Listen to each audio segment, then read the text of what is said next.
राधे राधे, जय श्री कृष्णा। मैं सीमा सिंह बड़ों को चरण स्पर्श, छोटों को प्यार और बराबर वालों को नमस्कार करती हूँ। आज मैं आपको वैशाख स्नान की प्रमुख प्रमुख 5 कहानियाँ सुनाने जा रही हूँ। अगर आपने वैशाख मास का स्नान किया है, व्रत किया है, तो साथ में आपको वैशाख स्नान की कहानियाँ भी सुननी चाहिए। इससे स्नान का और व्रत करने का संपूर्ण फल प्राप्त होता है। आइए अब हम वैशाख मास में सुनी जाने वाली प्रमुख प्रमुख 5 कहानियां सुनते हैं। आज मैं आपको बैसाख में सुनी जाने वाली एक पौराणिक कथा सुनाने जा रही हूँ। एक नगर में एक माँ और बेटा रहते थे। माँ धार्मिक प्रवृत्ति की थी। वो हर साल बैसाख स्नान, व्रत, दान पुण्य किया करती थी। उसका नाम गीता था। वह हर वार त्योहार की कहानी महिलाओं को सुनाया करती थी। बदले में वो महिलाएं उसे आटा, दाल और पैसे देती थी, जिससे उसका गुजर बसर चल जाता था। भगवान की दया से उसके घर में कभी किसी चीज की कमी नहीं रही। देखते ही देखते बेटा जवान हो गया। उसकी भी अनाज मंडी में खाता बही संभालने की नौकरी लग गई। तब एक दिन गीता बहन ने एक अच्छे घर की घरेलू लड़की से अपने बेटे का रिश्ता कर दिया। शादी का एक साल अच्छे से निकल गया। साल भर बाद गीता बहन को पोते का सुख भी मिला। लेकिन साल डेढ़ साल बाद बहू ने अपना असली रंग दिखाना शुरू किया। एक रात बहू ने अपने पति से कहा, देखो जी, तुम्हारी माँ का रोज रोज औरतों को कहानी सुनाना, भीड़ इकट्ठी करना मुझे पसंद नहीं। वो रोज सुबह 4 बजे उठ जाती है, पूरे घर में खटर पटर करती रहती है। मेरी और मेरे बच्चे की नींद खराब होती है। आपको अपनी माँ का बंदोबस्त कहीं और कर देना चाहिए। उन्हें तो कहानी सुनानी होती है, वो अपना काम कहीं भी कर सकती है। गीता बहन दूसरे कमरे में अपने बेटा बहू की सारी बातें सुन लेती है। वो रात को ही अपनी 2 जोड़ी कपड़े और विष्णु भगवान की प्रतिमा एक पोटली में बांध लेती है। सुबह बेटा अपनी माँ से कहता है, माँ चलो, मैं तुम्हें मंदिर के दर्शन करा लाता हूँ। गीता बहन अपने बेटे से कहती है, हाँ बेटा चलो, मैं तैयार हूँ। जब गीता बहन अपनी पोटली उठाकर जाने लगती है तो बहू गुस्से से बोलती है, माँ जी, आप पोटली में क्या ले जा रहे हो? पहले पोटली खोलकर दिखाओ। गीता बहन की छाती भर आती है और पोटली खोलकर दिखा देती है। उस समय भी उसका बेटा चुप रहता है। वो अपनी पत्नी को कुछ नहीं कहता। दोनों माँ बेटे रास्ते में चलते जाते हैं। तब नगर के बाहर नदी किनारे जगदीश भगवान का एक मंदिर आता है। माँ अपने बेटे से कहती है, बेटा, मैं कुछ दिन यहीं रहूंगी, अब तुम घर जाओ, तुम बहुत थक गए होंगे। बेटा अपनी माँ के पैर छूता है और माँ उसे ढेरों आशीर्वाद देती है। बेटा कुछ दिन बाद वापस आने की कहकर जाने लगता है। बेटा माँ को कुछ रुपए देना चाहता है, लेकिन माँ ने पैसे लेने से इनकार कर देती है और कहती है, बेटा, जब तुम कमाते नहीं थे तब भी मैंने तुम्हारा और अपना गुजर बसर कर लिया था। तुम मेरी चिंता मत करो, तुम घर जाओ और पोता और बहू का ध्यान रखो। इस तरह गीता बहन उस मंदिर में जाकर बैठ गई और भगवान के दर्शन किए। मन ही मन भगवान से बोली कि हे भगवान जी, मेरी परवरिश में कोई कमी रह गई होगी। मैंने आपकी पूजा पाठ ठीक से नहीं किया होगा, जिसकी मुझे आज ये सजा मिल रही है। तभी वहाँ मंदिर का पुजारी आता है। उसने कहा, बहन तुम कौन हो? तुम्हें यहाँ पहली बार देखा है। अब शाम होने वाली है बहन, तुम्हें घर जाना चाहिए। तब गीता ने कहा कि पुजारी जी, अब यही मेरा घर है, कृपया आप मुझे एक कोने में पड़े रहने की आज्ञा दे दीजिए। मैं रोज सुबह शाम मंदिर परिसर में झाड़ू पोछा कर दूंगी और जो भी मेरे लायक काम होगा आप मुझे बता देना, मैं सभी काम कर दूंगी, लेकिन मुझे यहाँ से मत निकालो। यहाँ से निकलकर मैं कहाँ जाऊंगी? मेरा कोई ठिकाना नहीं। और गीता जोर जोर से रोने लगती है। पुजारी बहुत दयालु थे। उन्होंने कहा, बहन, अगर मैंने तुम्हारा दिल दुखाया है तो मुझे माफ कर दो। इस तरह पुजारी ने गांव के लोगों की मदद से नदी किनारे एक झोपड़ी बनाकर गीता को दी और साथ ही दान दाताओं ने खाने पीने का सामान भी दिया। गीता बहन रोज 4 बजे उठती, मंदिर परिसर में झाड़ू पोछा लगाती, नदी में स्नान करती भगवान की पूजा पाठ करती और वहाँ आने वाली महिलाओं को व्रत और त्योहार की कहानी सुनाया करती। बदले में वो कुछ न कुछ उसे दे देते थे, जिससे उसका गुजर बसर चलने लगा। इस प्रकार बैसाख का महीना आया। गीता बहन ने बैसाख स्नान, व्रत, पूजा पाठ किया और बैसाख की कहानियां महिलाओं को सुनाती। देखते ही देखते गीता बहन की झोपड़ी कमरे कमरे से मकान में बदल गई। खूब धन दौलत के भंडार भर गए।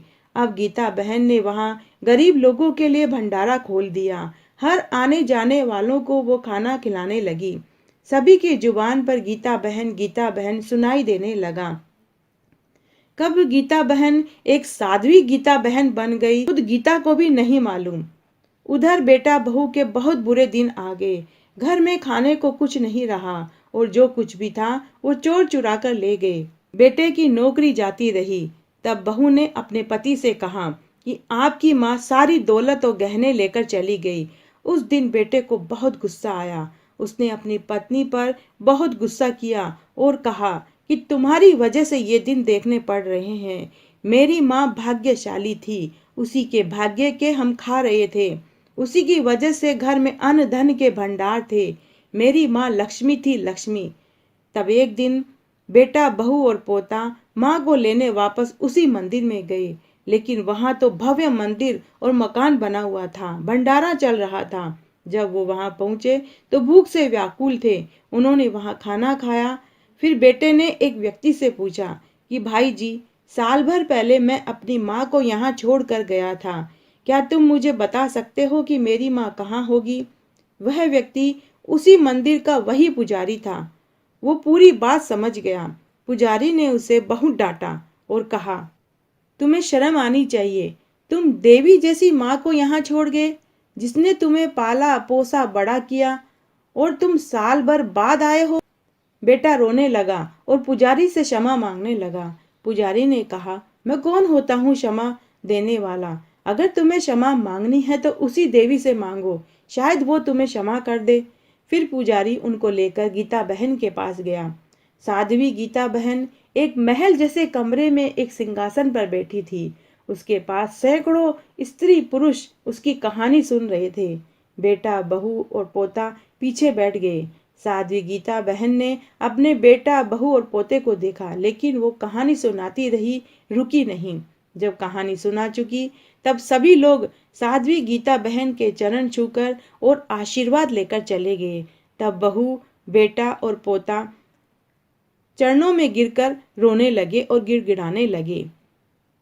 बहू और बेटे ने अपनी गलती की क्षमा मांगी और वापस घर चलने को कहने लगे, लेकिन गीता बहन ने ऐसा करने से मना कर दिया। गीता बहन का दिल बहुत बड़ा था। उन्होंने अपने बेटा बहू को माफ कर दिया और पोते को गले से लगा लिया और पुजारी जी से कहकर बेटा बहू को वहीं काम दिलवा दिया। एक बार की बात है, गांव में एक पति पत्नी थे। लकड़ी का गट्ठर बेचकर पेट भरते थे। बैसाख का महीना आया, सब लोग बैसाख स्नान करने लगे, तो ये औरतें भी बैसाख स्नान करने लगी। पति रोज गट्ठर लाता, पत्नी उनमें से एक लकड़ी निकाल लेती। बैसाख नहा कर आती, आंवला सींचती, पीपल सींचती, पथवारी सींचती, तुलसाजी सींचती, सूर्य भगवान को सींचती। इस तरह पूरा महीना निकल गया। पत्नी नहा धोकर एक बचाई हुई लकड़ी का गट्ठर बनाकर बेचने गई। भगवान का नाम लिया, लकड़ियां चंदन की हो गई। राजमहल से होकर गुजरी तो राजा को चंदन की खुशबू आई। राजा ने पूछा कि इन लकड़ियों को किस भाव बेचोगी? वह बोली, जितना आप चाहें, पर मुझे तो 5 ब्राह्मण जिमाने हैं, उनको इतना जिमा दूं, इतना सामान दे दीजिए। राजा ने नौकरों के साथ 5 ब्राह्मण जिमाने जितना सामान उसके घर भेज दिया। उसने दाल बाटी चूरमा ब्राह्मणों को जिमाया, दक्षिणा दी। स्त्री ने ब्राह्मणों को आशीर्वाद दिया। पति का गट्ठर बिका नहीं तो उसको देर हो गई। उधर ब्राह्मणों व भगवान के आशीर्वाद से उस बुढ़िया की झोपड़ी महल में बदल गई। रसोई में तरह तरह के पकवान हो गए। पति गट्ठर बेच कर आया तो उसने झोपड़ी नहीं देखी तो वो पड़ोसन से पूछने लगा। पड़ोसन बोली, तुम तो लकड़ियां बेचते रहते हो, तुम्हारी पत्नी स्नान ध्यान पाठ पूजा करती है, ब्राह्मण जिमाती है, बाकी तुम जानो। इतने में उसकी पत्नी आ गई। पति से बोली, ये अपना ही मकान है। पति को गुस्सा आया, बोला, तूने चोरी की, डाका डाला, जो अचानक इतना धन आ गया? तब वह बोली, मैं बैसाख स्नान करती थी, बड़ पीपल सींचती थी, ये भगवान ने मुझे दिया है। ब्राह्मण जिमाने के लिए रोज आपकी लकड़ियों के गट्ठर में से एक लकड़ी निकालती थी, वो लकड़ियां भगवान की कृपा से चंदन की हो गई। बेचने गई तो राजा ने गट्ठर मांगा। मैंने राजा से सूखा सामान मांगा, जिससे ब्राह्मण जिमाए दक्षिणा दी। ब्राह्मणों ने आशीर्वाद दिया, उसी का फल है। तब पति को तसल्ली हो गई। दोनों पति पत्नी ने साथ भोजन किया और महलों में वास करने लगे। हे भगवान, जैसे उन पति पत्नी के ऊपर भंडार भरे, वैसे सबके भरना, कहने वाले के, सुनने वाले के और हुकारा भरने वाले के। कहानी का नाम है वैशाख में दान का चमत्कार। बहुत पुराने समय की बात है। एक नगर में एक प्रतिष्ठित परिवार रहता था। उनके मुखिया की बहुत पहले ही मृत्यु हो चुकी थी। एक सेठानी थी और उसके 2 बेटा बहू और 3-4 पोते पोतियां थी। सेठानी ने कभी कोई व्रत उपवास नहीं किया था। सेठानी को कभी देने की आदत भी नहीं थी। वह सिर्फ लेना जानती थी। वह ब्याज पर रुपया उधार देती थी। दोनों बेटों की परचूनी की दुकान थी। एक बार की बात है, वैशाख का महीना था। घर में सभी बच्चे किसी शादी समारोह में गए हुए थे। घर में सेठानी अकेली थी। उस दिन अक्षय तृतीया का दिन था। नगर में काशी बनारस से एक साधु मंडली आई हुई थी। वो हर घर से दान दक्षिणा मांग रहे थे। तभी सेठानी के दरवाजे पर एक साधु आया और सेठानी से दान दक्षिणा मांगने लगा। लेकिन सेठानी ने कभी देना सीखा ही नहीं था। उसका मन बहुत दुखी हो रहा था। सेठानी ने बड़ी मुश्किल से एक कटोरी जौ के दाने की दी। साधु ने कुछ रुपये और कपड़े भी मांगे, लेकिन सेठानी ने देने से इनकार कर दिया। साधु ने कहा, भगवान आपका भला करे। इस तरह उस दिन सेठानी बहुत दुखी हुई। वो मन ही मन सोचती रही कि एक कटोरी जौ देकर बहुत बड़ा नुकसान कर लिया। उस दिन सेठानी का दिन बहुत अच्छा बीता। बरसों पुराने जो उसने रुपए उधार दिए थे वो वापस आ गए। इसके अलावा बहुत से लोग पैसे उधार लेकर गए। इस तरह पूरा दिन उसका अच्छा निकला। शाम के समय जब वह कोठार में रोटी बनाने के लिए आटा लेने गई तो वह आश्चर्यचकित रह गई कि जिस कटोरी में उसने जौ के दाने साधु को दिए थे, वह कटोरी सोने के जौ से भरी हुई थी। वह बहुत पछताई कि उसने ज़्यादा दान क्यों नहीं दिया। यह है बैसाख में दान करने के पुण्य चमत्कार का फल। जब मैं आपको कहानी सुनाऊं तो आप बीच बीच में हुक्कारा जरूर लिया करें। इससे कहानी सुनने का पूरा फल मिलता है। आइए अब हम बैसाख मास की एक पौराणिक कहानी सुनते हैं। एक गांव में एक भोला नाम का एक आदमी रहता था। माँ बाप बचपन में ही मर गए थे। आगे पीछे उसका कोई नहीं था। वह अकेला रहता था। वह मन का बड़ा ही मौजी था, एकदम स्वतंत्र। वह गांव के जमींदारों की गायें चराता था। बदले में उसे वे लोग तनख्वाह देते थे, जिससे वह अपना गुजर बसर करता था। भोला पढ़ा लिखा नहीं था, लेकिन अगर उसके मन में कोई बात बैठ जाती है कि यही सत्य है, तो उसे वह सत्य मान लेता था, चाहे वह बात गलत ही क्यों न हो।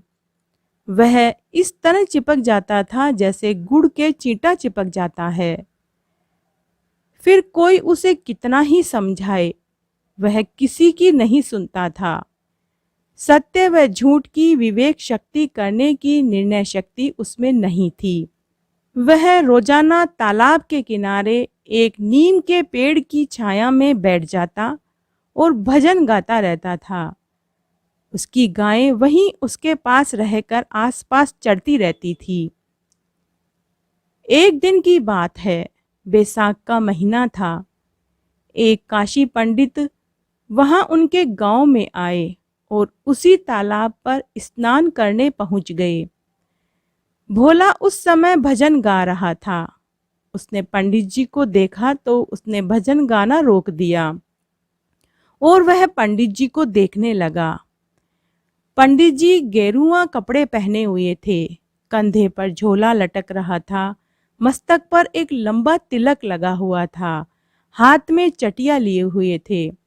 उनकी छवि देखते ही मालूम पड़ जाती थी कि वो कोई ज्ञानी महान पंडित हैं। दोपहर का समय था।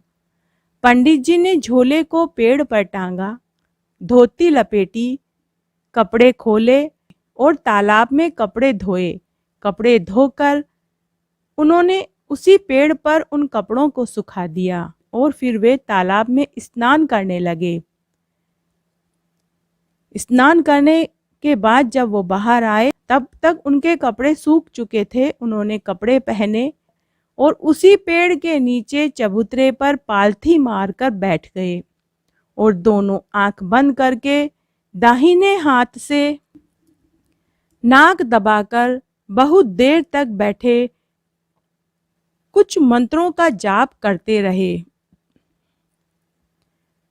फिर झोले में से कुछ फल निकाले, खाए, पानी पिया और चलने को तैयार हुए।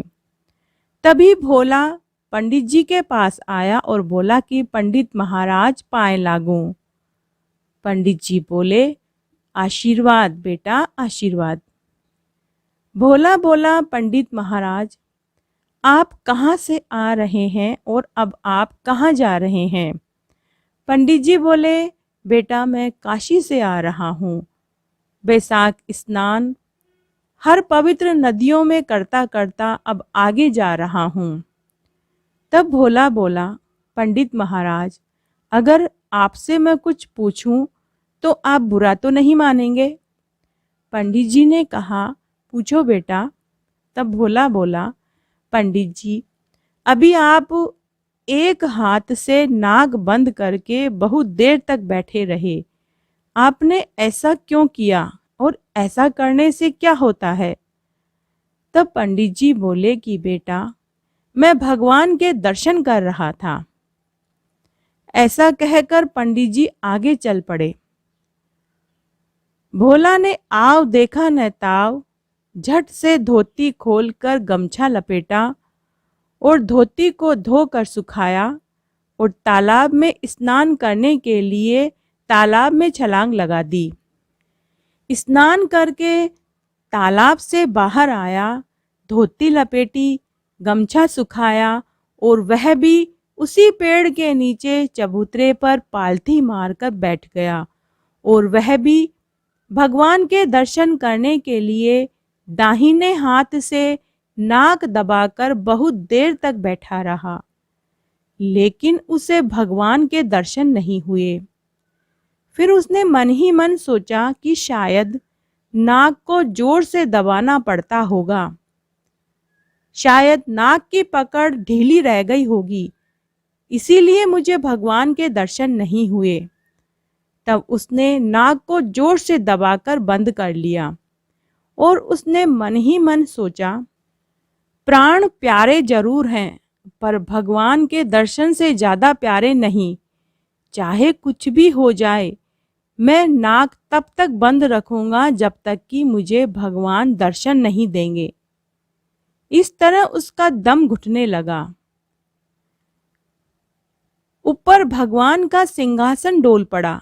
ब्रह्मा, विष्णु, महेश सभी देवता घबरा गए कि पृथ्वी लोक में एक अहीर बालक घोर तपस्या कर रहा है और भगवान के दर्शन की हट लगा बैठा है। अगर आज उसे दर्शन न दिए तो वह मर जाएगा और उसकी मृत्यु का पाप हम सबके सिर पर लगेगा। तब माता लक्ष्मी जी ने भगवान विष्णु से कहा कि अब आप ही कुछ कर सकते हैं, अब आपको उसे दर्शन देना ही पड़ेगा।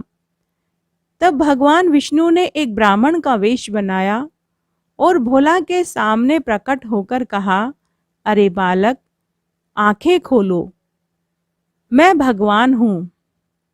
तब भोला ने कहा कि आप भगवान हैं, मैं कैसे मानूं, मुझे सबूत चाहिए।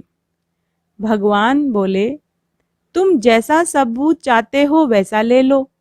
तब भोला बोला, मैंने कभी भगवान नहीं देखा, लेकिन काशी के पंडित जी ने भगवान के दर्शन किए हैं, वो अभी ज़्यादा दूर नहीं गए होंगे, मैं अभी उनको लेकर आता हूँ, तब तक आप यहीं रहना। भगवान ने कहा, ठीक है, मैं यहीं हूँ, तुम पंडित जी को लेकर आओ। लेकिन फिर से भोला बोला, मैं आपकी बात का कैसे विश्वास करूं? अगर मेरे जाने के बाद आप चले गए तो मैं आपको इस पेड़ के बांध कर ही जाऊंगा। फिर भोला ने एक रस्सी की मदद से भगवान को पेड़ के बांध दिया और खुद उस दिशा में भाग पड़ा जिस दिशा में काशी के पंडित जी गए थे। थोड़ी देर भागने पर भोला को पंडित जी दिखाई दिए। भोला ने जोर जोर से पंडित जी को आवाजें लगाई, पंडित महाराज जी रुको, पंडित महाराज जी रुकिए। पंडित जी ने सोचा कि यह कोई चोर है जो मुझे लूटना चाहता है। पंडित जी जितना तेज दौड़ सकते थे दौड़ने लगे, लेकिन भोला ठहरा हट्टा कट्टा। पंडित जी भोले से ज्यादा तेज नहीं दौड़ पाए। आखिर भोला ने दौड़कर पंडित जी को पकड़ लिया और भोला पंडित जी से बोला, पंडित महाराज, अभी थोड़ी देर पहले आपने मुझे कहा था कि आपने भगवान के दर्शन किए हैं। अब आप वापस उसी नीम के पेड़ के पास चलिए, क्योंकि आपके जाने के बाद मैंने भी आपकी ही तरह नाक बंद करके भगवान के दर्शन किए थे। आप चलकर बताइए कि क्या वो भगवान है या कोई साधारण मनुष्य है, क्योंकि वो अपने आप को भगवान कह रहे हैं। पंडित महाराज ने समझ लिया कि यह कोई मूर्ख इंसान है जो इस तरह की बातें कर रहा है। तब पंडित जी उसी पेड़ के पास आए। पंडित जी को पेड़ के रस्सी बंधी हुई दिखाई दी, लेकिन भोला को पेड़ के साथ बंधे हुए भगवान भी दिख रहे थे। तब भोला बोला, बताइए पंडित महाराज, इस पेड़ से जो बंधा हुआ है वो भगवान है या एक साधारण इंसान है? तब पंडित जी ने भोला से पिंड छुड़ाने की गरज से झूठ बोल दिया कि हाँ, यही भगवान है, जबकि पंडित जी को पेड़ से केवल रस्सी बंधी हुई दिख रही थी। अब पंडित जी की छुट्टी थी। पंडित जी सिर पर पांव रखकर झटपट वहां से भाग लिए। पीछे से भोला ने पेड़ से रस्सी खोली और भगवान के चरण पकड़ लिए। तब भगवान ने कहा, अरे बालक, यह पंडित मेरा भक्त नहीं है, यह पाखंडी, धूर्त और लालची इंसान है। तब भोला बोला कि भगवान, फिर आपने उनको दर्शन क्यों दिए? तब भगवान ने कहा, अरे बालक, मैंने उसे कहाँ दर्शन दिए, वह तो झूठ बोल रहा है। तब भोला बोला कि भगवान, लेकिन उसके झूठ ने मुझे आपसे मिला दिया, मुझे आपके दर्शन हो गए। वे पंडित जी पाखंडी ही सही, लेकिन अब तो वे ही मेरे गुरु हैं। तब भगवान ने कहा कि बालक, तुम कोई वर मांगो, मैं तुम्हारी पूजा और तुम्हारे सादगीपन से बहुत खुश हूँ। तब भोला बोला कि हे भगवान, मैं चाहता हूँ कि रोज जब मैं नहाकर नाक बंद करके बैठूं तो आप हमेशा मुझे दर्शन देवें। भगवान ने कहा, वत्स, ऐसा ही होगा। तब भोला बोला कि हे भगवान, एक वर आपने मुझे दिया, अब एक वर आप मेरे कहने से मुझे दीजिए। भगवान ने मुस्कुराकर कहा कि मांगो पुत्र, तुम क्या चाहते हो? तब भोला ने कहा कि हे भगवान, जब पंडित महाराज स्नान करके नाक बंद करें तो आप उन्हें भी दर्शन दिया करें। भगवान बोले, तब तो पंडित जी भी सुधर जाएंगे, क्योंकि जिसे मेरे दर्शन हो जाते हैं फिर वह पाखंडी धूर्त नहीं रहता। हे वत्स, तुम धन्य हो, तुमने अपने गुरु का उद्धार कर दिया। हमेशा गुरु अपने चेले का उद्धार करते हैं, लेकिन आज एक चेले के हाथों गुरु तर गए। इस तरह कई साल निकल गए। फिर एक बार वापस वही पंडित जी उसी गांव में तालाब पर आए। भोला ने पंडित जी को देखकर पहचान लिया और भोला पंडित जी के चरणों में गिर पड़ा और बोला, गुरुजी प्रणाम। लेकिन पंडित जी भोला के चरणों में गिर पड़े और बोले कि मैं गुरु नहीं, गुरु तो तुम हो। आपकी वजह से मुझे भगवान के दर्शन हुए हैं। दोनों एक दूसरे के चरण छूने लगे। तब भोला बोला, पंडित जी, आप ब्राह्मण हैं और मैं अहीर हूँ। आप मेरे पैर पड़ेंगे तो मैं पापी बन जाऊंगा। पंडित जी बोले, नहीं, मैं पाखंडी था, मैं धूर्त था। आप अहीर होकर भी सच्चे भगवान के भक्त थे। आप मेरे गुरु हैं। तब भोला बोला, हम दोनों एक दूसरे के गुरु और एक दूसरे के चेले हैं। तब से ही दोनों ने सांसारिक मोह माया छोड़ दी और काशी में जाकर भगवान के नाम के स्मरण में रच बस गए और इस जीवन का सुख भोग कर मोक्ष को प्राप्त हुए। तो हे भगवान, जैसे आपने भोले को दर्शन दिए वैसे सबको देना, कहने वाले को, सुनने वाले को और हुकारा भरने वाले को। एकादशी की कहानी। नर्मदा नदी के तट पर गालव ऋषि का एक आश्रम था। गालव ऋषि का एक पुत्र था जिसका नाम भद्रशील था, जो भगवान विष्णु का परम भक्त था। गालव ऋषि का पुत्र भद्रशील अपने मित्रों के साथ भगवान कृष्ण की मूर्ति बनाकर के पूजा करता था और अपने मित्रों को उपदेश दिया करता था कि भगवान का पूजन किया करो, एकादशी का उपवास किया करो। तो उनके मित्र उनका उपदेश सुनकर वैसा ही करते थे। गालव ऋषि रोज अपने पुत्र को उसके मित्रों के साथ खेलते हुए देखा करते थे। तब एक दिन गालव ऋषि ने अपने पुत्र से पूछा कि हे पुत्र, मैंने तो तुम्हें कभी भी एकादशी व्रत के बारे में कुछ नहीं बताया, फिर तुम भगवान विष्णु और एकादशी व्रत के बारे में इतना सब कुछ कैसे जानते हो? तुम्हें यह उपदेश किसने, कब और कहाँ दिया? मैं वह सब कुछ तुमसे सुनना चाहता हूँ। अपने पिता की बात सुनकर भद्रशील अपने पिता से कहने लगा कि हे पिताश्री, मुझे अपने पूर्व जन्म की सभी बातों का स्मरण है। पूर्व जन्म में मेरा जन्म चंद्रवंश में हुआ था। उस समय धर्म कीर्ति मेरा नाम था। दत्तात्रेय जी से मैंने शिक्षा दीक्षा ली थी। मैंने 1000 वर्ष तक राज्य का सुख भोगा।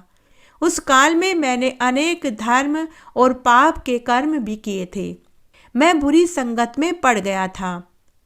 वेद मार्ग को छोड़कर मैंने पाखंड का मार्ग अपना लिया था। मेरे इस आचरण को देखकर प्रजा भी पाप के कर्म में लीन रहने लगी। इस प्रकार धर्मशास्त्र की कथा अनुसार प्रजा के पाप का 6वां भाग मुझको भी मिलने लगा। एक दिन शिकार खेलने मैं वन में गया। उस दिन मैं पूरे दिन भूखा प्यासा रहा कि तभी मुझे एक हिरण दिखाई दिया। मैंने अपने सैनिकों को उस हिरण का शिकार करके लाने को कहा और यह भी कहा कि जिस किसी सैनिक ने इस हिरण को जाने दिया, मैं उसके सह परिवार को नष्ट कर दूंगा। मेरी यह बात उस हिरण ने सुन ली। वह हिरण मेरे ही पास से होकर गुजर गया और मैं उस हिरण का पीछा करने लगा। पीछा करते करते मैं नर्मदा नदी के तट पर पहुंच गया। उस दिन एकादशी की तिथि थी।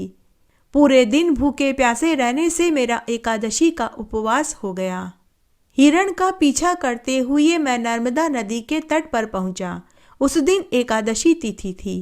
एकादशी का व्रत होने के कारण नर्मदा नदी के तट पर अनेक वैष्णव लोग एकादशी का स्नान कर रहे थे और भजन कीर्तन कर रहे थे। उस दिन मैं सुबह से भूखा प्यासा था। मैं भी भूखा प्यासा रहकर रात भर वहीं पड़ा रहा। प्रातःकाल होते ही भूख और प्यास के कारण मेरे प्राण निकल गए। उसी समय यमराज के दूत मुझे पापी समझकर मुकद्दरों से मारते हुए यमपुरी में ले गए। यमराज ने चित्रगुप्त जी से मेरे पाप और कर्मों का लेखा जोखा पढ़ने को कहा। चित्रगुप्त जी ने विचार करके कहा कि यह तो बड़ा भारी पापी है। इसने अपने जीवन काल में अनेक तरह के पाप कर्म किए हैं, परंतु मरने से एक दिन पहले इसने एकादशी का उपवास किया। एकादशी का उपवास करने से इसके जीवन भर के समस्त पाप धुल गए। यह सुनकर यमराज तत्काल अपने सिंहासन से उठकर खड़े हो गए और हाथ जोड़कर मुझसे बोले कि हे राजन, क्षमा करो, मेरे दूतों से भूल हो गई है। फिर यमराज ने अपने दूतों को डांटते हुए कहा कि हे दूतों, जो मनुष्य भगवान विष्णु की पूजा करता हो, एकादशी का उपवास करता हो, विष्णु सहस्त्र नाम का पाठ करता हो, तुम उसे यमपुरी में लेकर मत आया करो, क्योंकि एकादशी का व्रत करने से उनके सारे पाप क्षीण हो जाते हैं। उसको हमारे पास आने की आवश्यकता ही नहीं रहती। उसके बाद यमराज ने मेरा पूजन किया, सुंदर आसन में बैठाकर मुझे बैकुंठ लोक में भेज दिया, जहाँ हजारों वर्ष तक इंद्रलोक और विष्णुलोक में आनंद सुख भोग कर पुनः इस धरती पर आपके पुत्र के रूप में पैदा हुआ। मेरे अच्छे कर्मों के कारण मुझे अपने पूर्व जन्म की सभी बातों का स्मरण है, इसीलिए मैं विष्णु भगवान का पूजन करता हूँ और एकादशी का उपवास करता हूँ। अपने पुत्र की बात सुनकर गालव ऋषि गदगद हो गए और अपने पुत्र को सीने से लगाकर बोले कि हे पुत्र, आज मैं धन्य हो गया। नारद मुनि कहते हैं कि एकादशी के दिन जो कोई भी इस कथा को पढ़ता, सुनता या सुनाता है, उस मनुष्य के जीवन भर के सारे पाप नष्ट हो जाते हैं। आइए अब हम एकादशी व्रत में राजा अम्बरीश की पवित्र पौराणिक पुण्यफल देने वाली व्रत कथा सुनते हैं। एक बार राजा अम्बरीश थे। वे भगवान श्री कृष्ण के परम भक्त थे। पृथ्वी के सातों द्वीप की अचल चल ऐश्वर्य, सुख, संपत्ति और चतुर्गनी सेना, ये सभी राजा अम्बरीश के पास थे, परंतु वे उन्हें तुच्छ समझते थे, क्योंकि वे जानते थे कि यह सभी वैभव, सुख, संपत्ति, धन, पुत्र, स्त्री सभी मनुष्य के शरीर के साथ है। शरीर खत्म होने के बाद यह किसी काम के नहीं, यह सब एक मिट्टी के तुल्य है। राजा अम्बरीश मन, वचन और कर्म से भगवान कृष्ण के चरणों की सेवा और स्तुति और गुणों का गान करने में ही लगे रहते थे। वे अपने हाथों से भगवान श्री कृष्ण के मंदिर में मार्जन करते। उनके कान हमेशा भगवान श्री हरि के भजन कीर्तन को सुनने में ही तृप्त रहते थे। उनकी आंखें हमेशा भगवान श्री कृष्ण के दर्शन के लिए आतुर रहती थी। उनके कान हरि के भजनों और गुणों को सुनने के लिए लालायित रहते थे। भगवान श्री हरि के चरणों में चढ़ी हुई तुलसी को हमेशा वे अपने सिर पर धारण किए रहते थे। राजा अम्बरीश के पैर भगवान श्री हरि के मथुरा वृंदावन क्षेत्र की यात्रा में हमेशा आतुर रहते थे। वे सभी तरह के यज्ञ, हवन, पूजा पाठ करते रहते थे। वे अपने राज्य का पालन पोषण अपने पुत्र के समान ही करते थे। साधु सन्यासियों, गरीबों और योग्य पंडितों को रोज दान दक्षिणा देते रहते थे। देवताओं के अत्यंत ही प्यारे, स्वर्ग की इच्छा नहीं चाहने वाले राजा अम्बरीश की अनन्य प्रेम में भक्ति से प्रसन्न होकर भगवान श्री कृष्ण ने उनकी रक्षा के लिए सुदर्शन चक्र को उनकी सेवा के लिए नियुक्त कर रखा था, जो विरोधियों को भयभीत करने वाला और भक्तों की रक्षा करने वाला था। एक बार की बात है, राजा अम्बरीश ने अपनी सहधर्मिणी के साथ भगवान श्री कृष्ण की आराधना करने के लिए 1 साल तक एकादशी व्रत को धारण किया। 1 साल तक उन्होंने ब्रह्मचर्य का पालन किया, कंद मूल फल खाकर व्रत को धारण किया। व्रत की समाप्ति पर उन्होंने 3 रात का उपवास किया। तब यमुना नदी में स्नान करके भगवान श्री कृष्ण की पूजा करने के बाद उन्होंने 60,000 ब्राह्मणों को स्वादिष्ट भोजन खिलाया। भोजन खिलाने के बाद अन्न, वस्त्र, रुपया दान में दिया, साथ ही सभी को दूध देने वाली गाय बछड़ा सहित दान में दी। जब सभी ब्राह्मणों को उन्होंने तृप्त कर दिया तो उनसे आज्ञा लेने के बाद वे स्वयं भी अपनी पत्नी के साथ पारणा कर ही रहे थे कि उसी समय दुर्वासा मुनि अपने 84,000 शिष्यों को लेकर राजा अम्बरीश के महल में आए। राजा अम्बरीश ने जैसे ही दुर्वासा मुनि को आया देखा तो उन्होंने उठकर उनका खूब आदर सत्कार किया, उन्हें बैठने के लिए आसन दिया, उनके चरणों को धोकर चरणों उद्दक को सिर पर छिड़का। उसके बाद राजा अम्बरीश ने दुर्वासा मुनि और उनके 84,000 शिष्यों को भोजन के लिए आमंत्रित किया। तब दुर्वासा मुनि ने कहा कि तुम भोजन का प्रबंध करो, तब तक मैं अपने शिष्यों के साथ यमुना नदी में स्नान करके आता हूँ। दुर्वासा मुनि अपने 84,000 शिष्यों के साथ यमुना नदी में स्नान करने चले गए।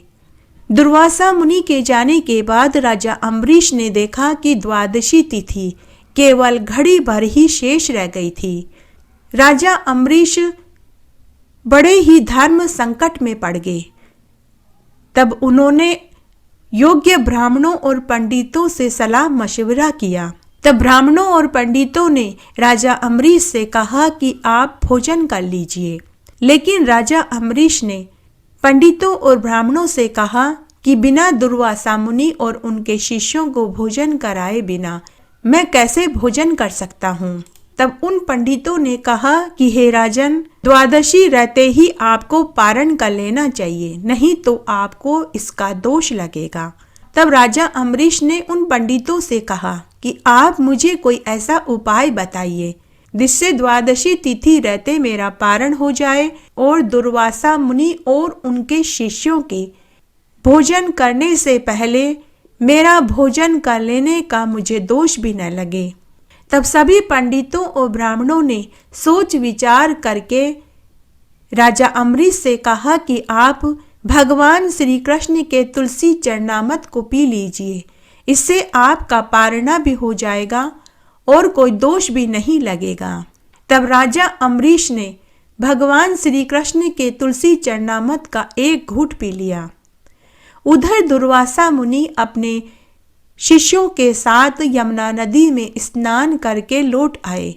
तब दुर्वासा मुनि ने अपने मनोयोग से पता लगा लिया कि राजा अम्बरीश ने उन्हें भोजन कराए बिना ही एकादशी व्रत का पारणा कर लिया। यह देखकर दुर्वासा मुनि क्रोधित हो गए। उन्होंने राजा अम्बरीश से कहा कि हे राजन, तुमने घोर पाप किया है। तुमने मुझे भोजन के लिए आमंत्रित किया और मुझे भोजन कराए बिना ही तुमने पहले ही भोजन कर लिया। लगता है तुम्हें तुम्हारे धन का बड़ा अभिमान है। ऐसा करके तुमने मेरा अपमान किया है। तुम्हें तो इसका फल भोगना ही पड़ेगा। दुर्वासा मुनि क्रोध से लाल पीले हो गए। उन्होंने उसी समय अपनी एक जटा पृथ्वी पर दे मारी, जिससे कृत्या नाम की राक्षसी पैदा हो गई। वह राक्षसी दुर्वासा मुनि के सामने हाथ जोड़कर खड़ी हो गई और पूछने लगी कि हे मुनिवर, बताइए आपने किसका सर्वनाश करने के लिए मुझे उत्पन्न किया है। जैसी आज्ञा होगी मैं वैसा ही आपका कार्य करूंगी। तब दुर्वासा मुनि ने आज्ञा दी कि इस राजा अम्बरीश को खत्म कर दो। जैसे ही वह कृत्या राक्षसी राजा अम्बरीश को मारने के लिए हुई, उसी समय भगवान श्री कृष्ण का सुदर्शन चक्र कृत्या राक्षसी के ऊपर टूट पड़ा और उसकी गर्दन को उसके धड़ से अलग कर दिया। जब दुर्वासा मुनि ने यह देखा कि उनकी उत्पन्न की हुई कृत्या राक्षसी के 2 टुकड़े हो गए हैं और भगवान कृष्ण का सुदर्शन चक्र उन्हें मारने के लिए उनकी ओर आ रहा है, तो दुर्वासा मुनि डर गए। दुर्वासा मुनि सुदर्शन चक्र से बचने के लिए आकाश, पाताल, पृथ्वी, अतल वितल, सूतल, समुंदर सभी जगह भागे, लेकिन सुदर्शन चक्र ने उनका पीछा नहीं छोड़ा। दुर्वासा मुनि प्राण बचाने के लिए देव शिरोमणि ब्रह्मा जी के लोक में गए और उनके पास जाके बोले कि हे पितामह, आप तो इस धरती के पालन करने वाले हैं। हे प्रभु, भगवान श्री कृष्ण के सुदर्शन चक्र से अब आप ही मुझे बचा सकते हैं। तब ब्रह्मा जी ने दुर्वासा मुनि से कहा कि शंकर भगवान, प्रजापति, भूतेश्वर सभी जिनके नियमों से बंधे हुए हैं, जिनकी आज्ञा का पालन शिरोधार्य करके हम लोग संसार का हित करते हैं। उनके भक्ति के द्रोही को बचाने में हम समर्थ नहीं हैं। जब ब्रह्मा जी ने ऐसा कहा तो दुर्वासा मुनि निराश हो गए और वे कैलाश पर्वत की ओर भगवान महादेव की शरण में दौड़ पड़े। कैलाश पर्वत पर पहुंचकर दुर्वासा मुनि ने शंकर भगवान के चरण पकड़ लिए और उनसे रक्षा की गुहार लगाने लगे। तब शंकर भगवान ने दुर्वासा मुनि से कहा कि हे पुत्र, कि जिनसे पैदा हुए अनेक ब्रह्मांड में हमारे जैसे हजारों चक्कर काटते हैं। यह चक्कर उन्हीं विश्वेश्वर का शस्त्र है। इस चक्र को रोक पाना हमारे लिए असंभव है। अतः तुम्हें उन्हीं की शरण में जाना होगा, वे ही तुम्हें बचा सकते हैं। दुर्वासा मुनि वहां से भी निराश हो गए और वे बैकुंठ में दौड़ पड़े और भगवान के चरणों में गिर पड़े और करुण रुदन करने लगे और बोले, हे पुंडरीकाक्ष, हे मधुसूदन, साधु संतों की रक्षा करने वाले हे प्रभु, संपूर्ण जगत के आधार हे दाता, मैं आपका अपराधी हूँ। मैं आपकी शरण में आया हूँ, अब आप ही मेरी रक्षा कीजिए। मैंने आपके भक्ति का अपमान किया है, अब आप ही मुझे बचा सकते हैं। भगवान हरि दुर्वासा मुनि से बोले कि हे पुत्र, मैं अपने भक्तों के अधीन हूँ। मैं उनकी आज्ञा का पालन करता हूँ। जो अपने घर बार स्त्री पुत्र सबको छोड़कर बिना स्वर्ग की इच्छा से निस्वार्थ भाव से मेरी पूजा करते हैं, मेरी शरण में आ गए हैं, तो मैं उन्हें छोड़ने का संकल्प भी कैसे ले सकता हूँ। इसमें संदेह नहीं है कि ब्राह्मणों के लिए तपस्या विद्या परम कल्याण के साधन है, परंतु यदि ब्राह्मण उद्दंड हो जाए, अन्याय से धन कमाने लगे, तो वे दोनों उल्टा फल देने लगते हैं। हे मुनिवर, आप ध्यान से सुनिए। अब तो एक ही उपाय बचता है। जिस भक्त का अनिष्ट करने से आप इस विपत्ति में पड़े हैं, अब आपको वही बचा सकता है। अब आप मेरे उसी भक्त के पास जाइए और अपनी गलती की क्षमा मांगिए। अगर मेरे भक्त ने तुम्हें माफ कर दिया तो मैं भी तुम्हें माफ कर दूंगा। दुर्वासा मुनि उल्टे पैर भागे और राजा अम्बरीश के महल में पहुंचकर राजा अम्बरीश के पैर पकड़ लिए और उनसे रक्षा की गुहार लगाने लगे। जब दुर्वासा मुनि को अपने पैरों में राजा अम्बरीश ने पड़ा हुआ देखा तो राजा अम्बरीश दुर्वासा मुनि से कहने लगे कि हे मुनिवर, आप मेरे चरण पकड़ करके मुझे पाप का भागी क्यों बना रहे हैं। तब दुर्वासा मुनि ने राजा अम्बरीश से कहा कि हे राजन, अब आप ही इस सुदर्शन चक्र से मुझे बचा सकते हैं। तब राजा अम्बरीश ने सुदर्शन चक्र की स्तुति करी। राजा अम्बरीश ने सुदर्शन चक्र की स्तुति करी और कहा कि हे प्रभु, यह सुदर्शन चक्र आपका अग्नि स्वरूप है। भगवान के प्यारे 1000 दांतों वाले हे चक्र, हे देव, मैं आपको नमस्कार करता हूँ। समस्त अस्त्र शस्त्र को नष्ट कर देने वाला एवं पृथ्वी का रक्षक, ब्राह्मणों की रक्षा करने वाला, दुष्टों का नाश करने वाला, कृपया करके हमारे कुल के भाग्य का उदय करिए और दुर्वासा ऋषि का कल्याण करिए। हमारे ऊपर यह आपका महान अनुग्रह होगा। यदि मैंने कुछ भी दान किया हो, यज्ञ किया हो, अथवा मैंने निस्वार्थ भाव से आपकी पूजा और स्तुति की हो, यदि मैंने गरीबों, ब्राह्मणों और देवताओं के निमित्त अन्न, वस्त्र, रुपया और गौ का दान किया हो और आप मेरी पूजा स्तुति से प्रसन्न हुए हैं, तो दुर्वासा जी के पीछे पड़े हुए यह सुदर्शन चक्र शांत हो जाए। जब राजा अम्बरीश ने सुदर्शन चक्र की स्तुति करी तो वह सुदर्शन चक्र शांत हो गया। सुदर्शन चक्र के शांत होते ही दुर्वासा मुनि ने राजा अम्बरीश को अनेक तरह के आशीर्वाद दिए और उनकी भूरी भूरी प्रशंसा करने लगे। और दुर्वासा मुनि ने राजा अम्बरीश से कहा कि हे राजन, तुम धन्य हो। आज मैंने भगवान के सच्चे भक्त को भी देख लिया। तुम्हारे दर्शन पाकर आज मैं भी धन्य हो गया। हे राजन, मैंने आपका अपमान करके बड़ा भारी अपराध किया है, फिर भी आप मेरे लिए मंगल कामना कर रहे हैं। महाराज अम्बरीश, आपका हृदय करुणा भाव से परिपूर्ण है। आपने मेरे ऊपर बहुत अनुग्रह किया है। मैंने आपका अपमान किया, लेकिन फिर भी मेरे अपमान को आपने भुलाकर भगवान के सुदर्शन चक्र से मेरी रक्षा करी। सुदर्शन चक्र से भयभीत होकर दुर्वासा मुनि अपनी जान बचाने के लिए आकाश, पाताल, अतल, वितल, सुतल सभी जगह गए। उन्हें लौटने में 1 वर्ष का समय लग गया। उस 1 साल के समय में राजा अम्बरीश उनके दर्शन की आकांक्षा लिए हुए केवल जल पीकर ही अपना समय बिता रहे थे। पूरे 1 साल तक राजा अम्बरीश ने भोजन नहीं किया। दुर्वासा ऋषि के लौटने की राह देख रहे थे।